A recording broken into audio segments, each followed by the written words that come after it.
seperti yang melaporkan, dan kita ingin melihat kondisi makam sekarang ini.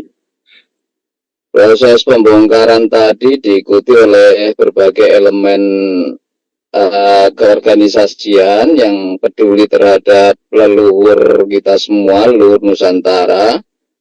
Di antaranya tadi ada dari PWI, dari Kawantara, Tengku Polri, ada dari Alap-Alap, Mataram, kemudian dari Naat, Sumber, dan kemudian juga dari ini mendapatkan perintah tertulis ya dari Gusti Yudo, itu dari pemangku keraton. Jadi dalam hal ini semuanya juga diawasi oleh Babinsa setempat dan dari Polsek, begitu. Setelah proses pembongkaran itu selesai juga, kita investigasi di sekitar, ternyata masih ada 5 makam yang 5 nisan yang sudah disiapkan, 2 sudah diberi nama, dan yang 3 belum diberi nama, begitu. Nah, kemudian kenapa ini menjadi penting? Karena ini berada di samping kanan dari Ratu Bruk. Seperti kita ketahui bersama, Ratu Bruk itu merupakan istri dari PP3, jadi merupakan leluhur dari Mataram, Surakarta, Hadiningrat ya di situ. Karena setiap tahun juga Gusti Mong itu menziarahi ke Ratu Bruk ini.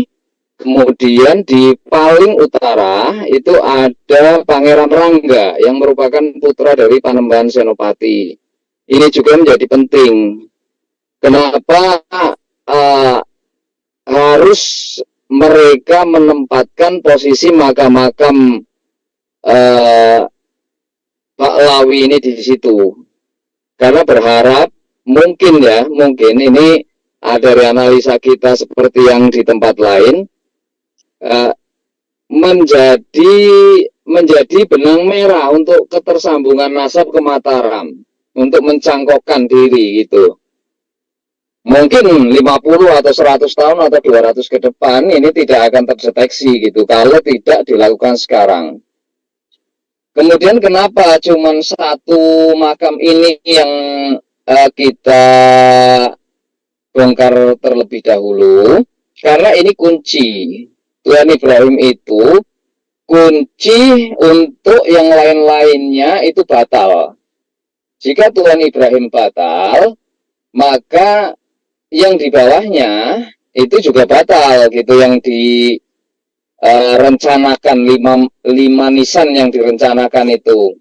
Di antaranya yang Muhammad Yusuf bin Alaidrus dan sebagainya itu yang sudah dikasih nama. Itu menjadi batal karena keterangan yang kami dapat itu anak dari Tuan Ibrahim begitu, yang dialaidruskan itu. Kalau fisik pesarian sebelumnya, menurut keterangan yang kami dapat dari juru kunci maupun masyarakat sekitar yang tadi ikut berkumpul, itu seperti kebanyakan pesarian Mataram lainnya. Jadi dengan tanda nisan Mataram. Tapi setelah diganti ini menjadi nisan dengan keramik. Baik, sedikit saya menambahi, jadi fenomena kalau orang Malaysia bilangnya bukan pemalsuan makam, tapi kuburan jadi-jadian. Di beberapa titik kabupaten dari 35 kabupaten di Jawa Tengah itu saya juga sudah punya banyak laporan yang sudah sempat dibongkar, dan katakanlah diluruskan sejarahnya adalah di tanggal 17 Ramadan di wilayah Madura, yang orang-orang Madura dan keturunannya mengenal dengan nama Pucuk Biril. Dan sempat dibaklawikan menjadi Abdurrahman Assegaf. Lalu kemudian beberapa 3 hari yang lalu itu sebatas Ya sama juga sebenarnya, cuma makomnya misalnya nggak dirubah, cuma tulisan di pintu makam yang ada di Palang Tuban. Itu kemudian dilepas langsung oleh Kiai Ansori dari Tuban langsung. Sopo ya? Nggih. Dan kami berharap kepada seluruh keluarga besar Wali Songo, seluruh keluarga besar masyarakat yang memiliki leluhur non Baklawi untuk ayo sami nyengkuyung bersama-sama merawat daripada kita punya leluhur. Jangan dibiarkan makam-makam leluhur kita kemudian dijadikan kuburan jadi-jadian. Bahkan yang akan menjadi fenomena yang lucu kemarin, laporan dari salah satu banser yang dipersuarakan langsung ke Haji Abbas Fuad Hasim, di mana di tempat tersebut diyakini hanya sebagai petilasan kuburan, tapi kemudian menjadi kuburan Baklawi.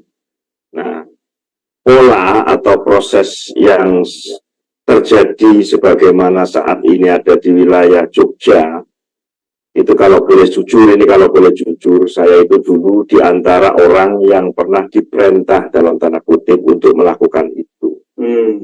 Nah, target ataupun kemudian katakanlah ya betul target atau kuburan yang nanti dirubah statusnya atau kemudian dalam bahasa saya atau kami dulu itu diperjelas, dibayinahkan.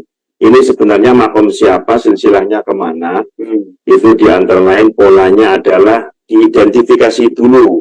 Oh, ini makom kira-kira ada nggak punya kerabat, ada nggak punya keturunan yang kemudian mengakui ini adalah leluhur mereka. Ketika kemudian menjadi ada, namun ke atasnya nggak tahu, lah ini adalah mulai menjadi target. Keturunannya ada, tetapi nggak tahu ke atasnya, ini target. Atau yang kedua, keturunannya tidak ada, masyarakat nggak tahu, tetapi makomnya rame. Nah, ini target plus. Nah, target dan target plus inilah yang kemudian orang seperti saya mendapat amanat dari Habib untuk mengecek lokasi itu, menginformasikan, mencari tahu tentang tadi apakah ada leluhurnya. Ketika ada aku bilang ada, ketika tidak ada aku bilang tidak ada, dan seterusnya. Nah, ketika sudah mendapat A dan B, inilah kemudian berikutnya mendatangkan tim lagi untuk membaklawi.